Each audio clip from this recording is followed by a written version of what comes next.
This broadcast is inappropriate for all ages right here on #WeAreMovieClub. It's time for Bad Movie Club. Where's the French say the BM Club? Salutations, I am Cameron, I am conversation ready. Or so we hope. This is probably one of my least favorite movies that Kevin Smith has directed, mostly because I think the problem is that he didn't do a lot of the writing. I think the writing was close enough to his writing that like he helped him get the job, but and Bruce Willis signed off on it. Let's remember that.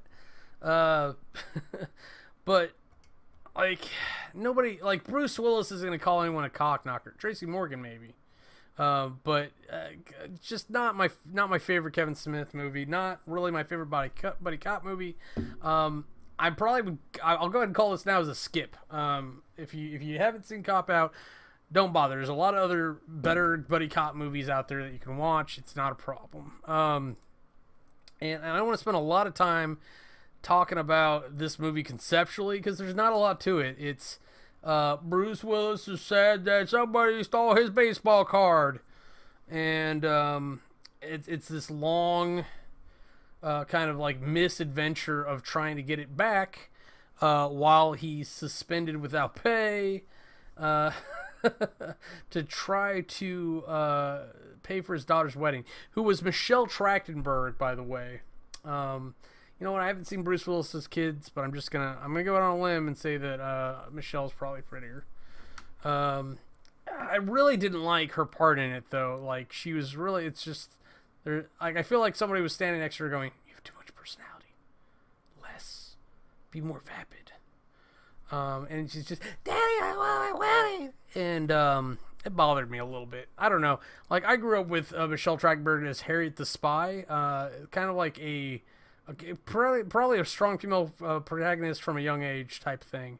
And I liked her back then, and I like her now, and it's just kind of weird to see her play the not damseling role, but yeah. And then Jason Lee came in to play the stepdad, which is supposed to be a bad guy role, and he kind of plays the douche up a little bit. He does douche really well because he does.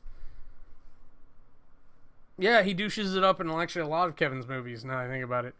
But let's get on with things. Tracy Morgan and Bruce Willis are having this fucking weird anniversary right before... or Tracy's trying to make it a thing right before the interrogation. And he wants to be bad cop. And fuck me if I could... I can't do a Tracy Morgan impression. Because it comes out like this. Bruce, what you doing, man?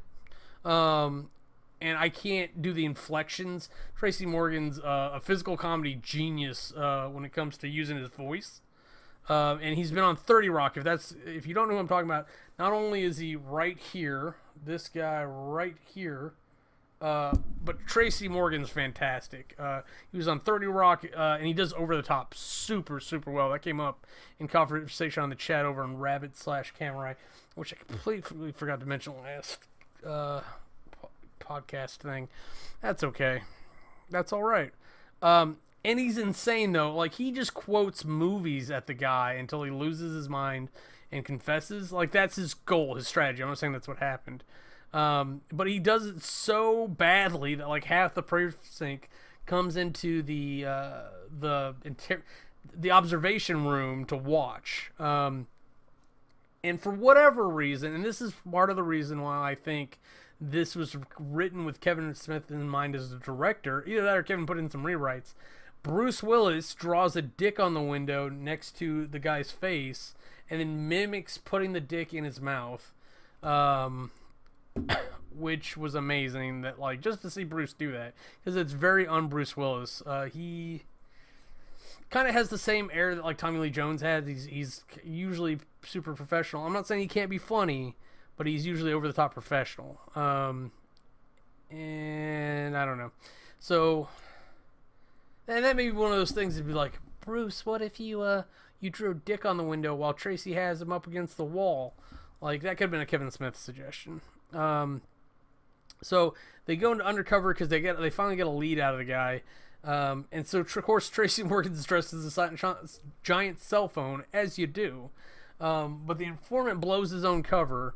He literally gets blown away. The dude pulls an Uzi out of his pocket.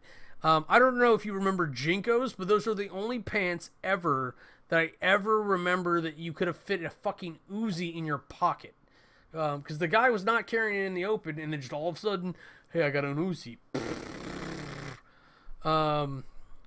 Which is weird, too, because that's not the gun he has when Bruce Willis finally corners him on a train platform. I think there was some continuity holes there. I may have to submit some stuff to Kevin Smith. I mean, I just don't want to go back and watch it so I can get the proof. I'm talking about Hollywood Babble on their podcast. They do a thing that's called Shit That Should Not Be, and where they point out like continuity problems and stuff like that. So maybe. So of course, Bruce pursues through the car. The giant cell phone pursues on foot. He ends up trying to commandeer a bike, and then they stick a dog on him. So he's not a lot of help during all this. Of course, Bruce gets there first, corners him, and the guy sneaks around a moving train. Like he jumps down into the tracks and then back up before Bruce can get on him. And you think that would be enough time for Bruce to shoot at him, at least enough to make him stall and get hit by the train. That would be my go-to. Even I wouldn't even try to hit him. I'd just shoot. Be like, oh no, don't duck a little bit longer. But honestly, if you get hit by a train that's coming to the station, you're probably not okay. And I probably won't mention the church a lot more past this. Oh yeah, so back at the precinct, they get chewed out and suspended without pay. And they end up taking the piss out on their replacement detectives. It's really funny. They do this bit I haven't seen anywhere else, where while Bruce is talking to the other guys, Tracy pretends to call him, or he actually calls him, whatever it is. And so they're talking to each other over the cell phone about the other two detectives right in front of them, and just about what douchebags they are, and then they put the phones away. He's like, "Oh, sorry, that was an unrelated call." So but the gangbangers that they're after, Po' Boy and whatnot, they end up using the church as kind of headquarters or whatever, enough so that they feel comfortable committing murders there. I'm just saying. So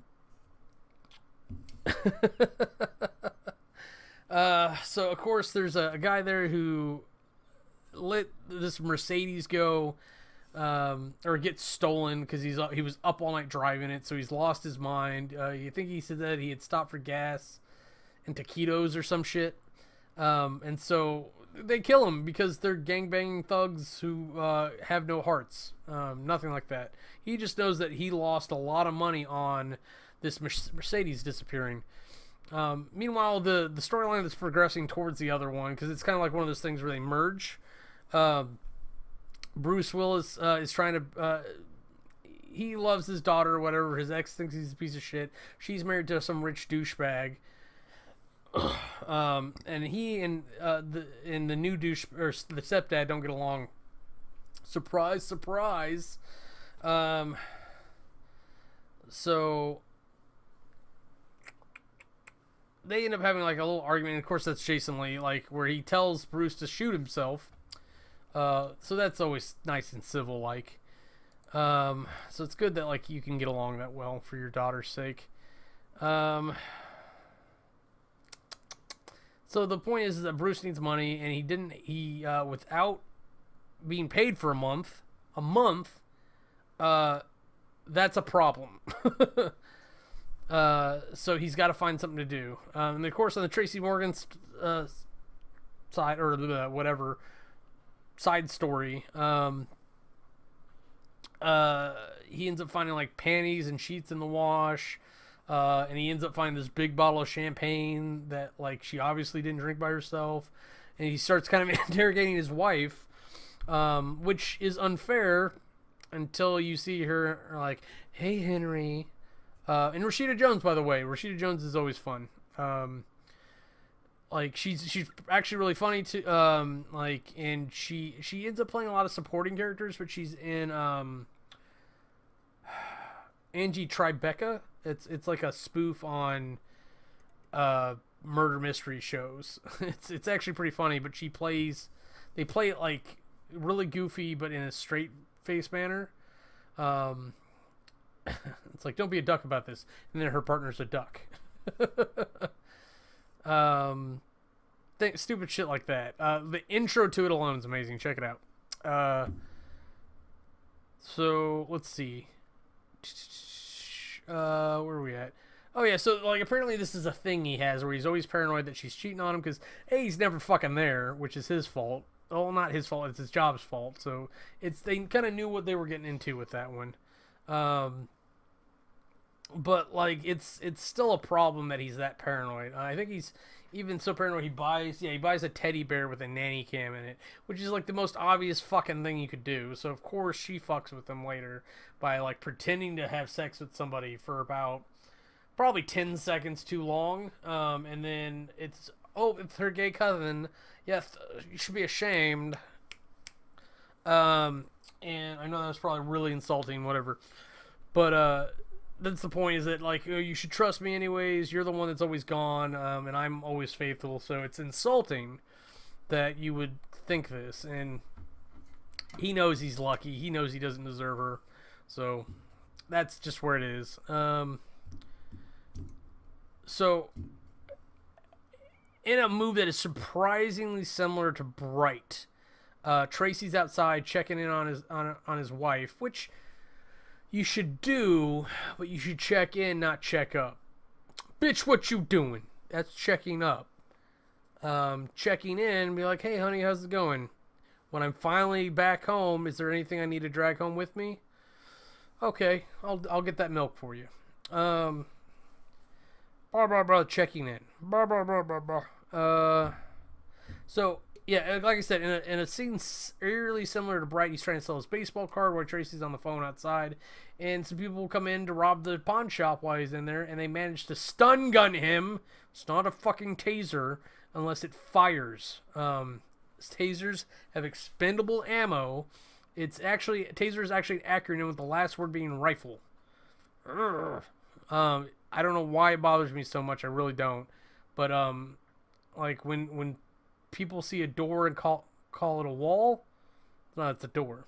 They're not the same thing. They do different things. It's just I want to speak the same language. And the only real link they have, because the dick detectives come and interrogate him, is that the lead robber, the guy who ends up being Sean William Scott, has like a tattoo of a wiener dog riding a surfboard, which is really cute and all, but probably not something you want on display when you're robbing places. But that character does not give a shit about anything, and I'll go more about that later, because he's fucked up. So they finally get a couple leads, and they do this stakeout on this place, and apparently he is able to parkour his way into this place, like through the roof and through the window, and he goes and he takes a shit in their house, and like they're just watching all this, and they're like, and it doesn't look like they're gonna do anything until somebody tries to come home, and that lady is very protective of her house, because she refuses, at least at first, to go away so that the cops can handle it, because she's got a big like 385 or whatever in her purse, Magnum revolver. And like she's just overly concerned about the furniture and the floors, all kinds of shit. So she eventually gets tired of waiting on these two assholes to wrap it up, because Sean William Scott manages to ninja drop in on Tracy Morgan and take him hostage with his own gun. I'm sorry, it was actually a really funny scene. And then she comes in, shoots out her own lamp, and then he's a lot more afraid of her than he is of Bruce Willis. He's like, drop the gun, asshole, and she's like, no, these are zebra wood floors. You know how much they cost? Because the gun would mar him up pretty bad. So she ends up walking towards the guy, which is probably not the best idea if you were going against a competent robber, especially since he has a gun as well, taking the gun out of his hand and walking it back to the or to Bruce Willis. And they end up arresting Sean William Scott, who's just running his mouth nonstop in the car. And he doesn't give a shit. He's mocking them. He's making fun of them. He's talking about his Tracy's wife cheating on him. And there's this knock-knock joke that goes on for fucking ever. Is way ttoo long. I did not appreciate it, but it's funny in retrospect. I want to example it just because it's that bad, but imagine the next 5 minutes are a knock-knock joke that gets stretched out from what I'm about to say. Knock, knock. Don't do it, man. Don't do it. Don't you do it. It's our friends. Who's there? Orange. Don't you do it, Jimmy. Don't you do it. Don't you damn dare do it. And then, like, they sit in silence for about a minute, it feels like. And then Tracy goes, oh, fuck it, what is it? Orange who? And it's something about, like, Orange, you glad I didn't talk about your wife taking it up the ass again? Something like that. And he's just laughing his ass off because fucking true sociopath. It's amazing. Sean William Scott's a comedy genius too, though. So seeing him and Tracy Morgan together, that would be a buddy cop movie I'd want to see. Stifler as a cop is kind of weird. It's weird enough to see him as a hockey guy. Goon, by the way. So in order to make him talk, they handcuff him to the bumper and drive the car around. He stayed walking for about 5 seconds, and then they dragged him.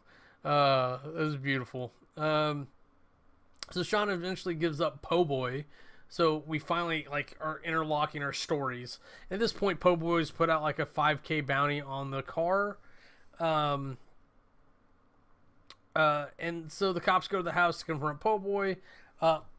I don't know what the thought process in this would be other than, hey, it's a movie, but Po' Boy he essentially hires the cops to find his car for him.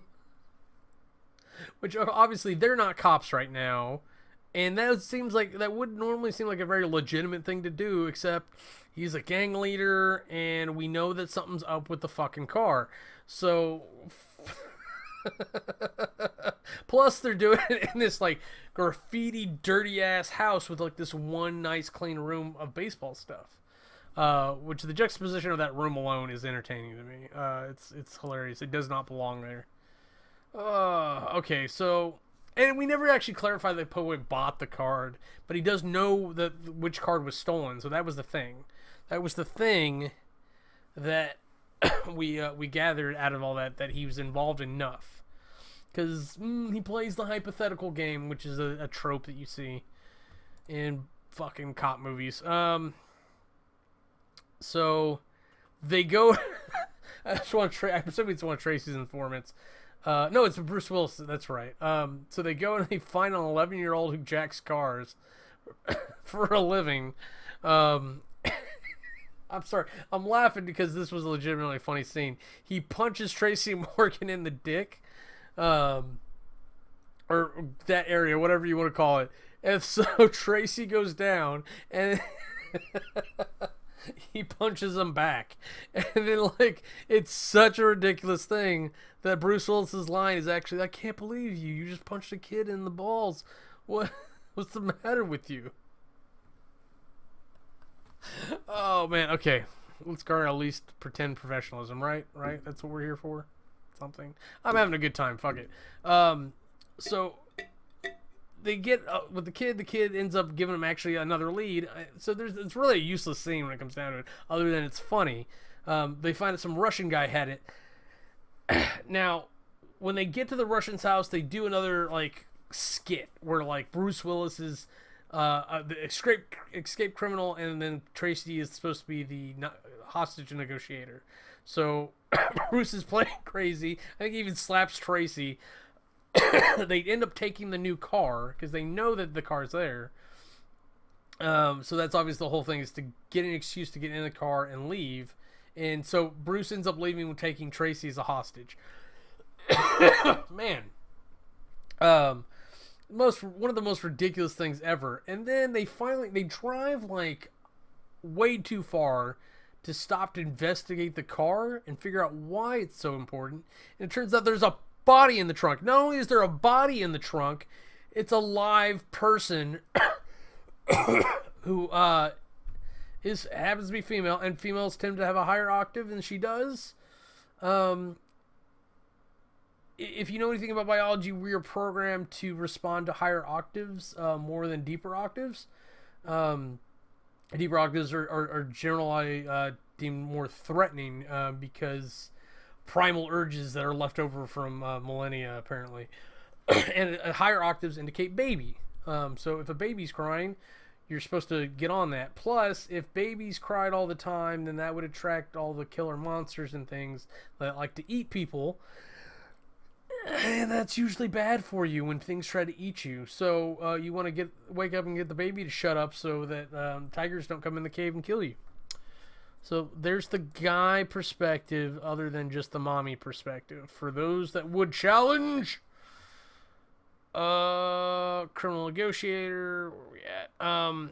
Yeah, but of course she only speaks, I guess it's racist. Racist wrote, oh, no. They took her to a Mexican restaurant to find a translator, which they did. I didn't call her Mexican. I was really kind of actually taken aback by that myself, because I think she's, oh no, they do say Mexican. I honestly thought Colombian, but, because they rescued her, she had her own movie, essentially, before this, that she could have totally gone on, and it would have been fine. I actually would like to see that. I would like to see the prequel to Cop Out. Gabriella escapes, and her sister gets killed. Whatever you call it. I'm sure there's a good movie in there somewhere, and there's even probably, like, a helpful guy that helped her get out of the country, or get away from the situation, into a coyote or whatever that brought her into the country, and she ended up in that trunk. Reminds me a lot of, man, I am not coming off good in this. The Mexican, but the Mexican's about a pistol. Not Bruce Springsteen, jeez. The guy from, Fight Club, and, Julia Roberts. The guy from, Sopranos, was in there too. He was the hitman. Okay, so Tracy wakes up, blah, blah, blah, blah. So they end up, they're trying to take care of her, they're trying to keep her safe, protected, whatever. So her and Tracy end up sleeping in the bed together. They wake up, looking at each other, talking all googly, but neither one of them understand the other. They're speaking the language of love.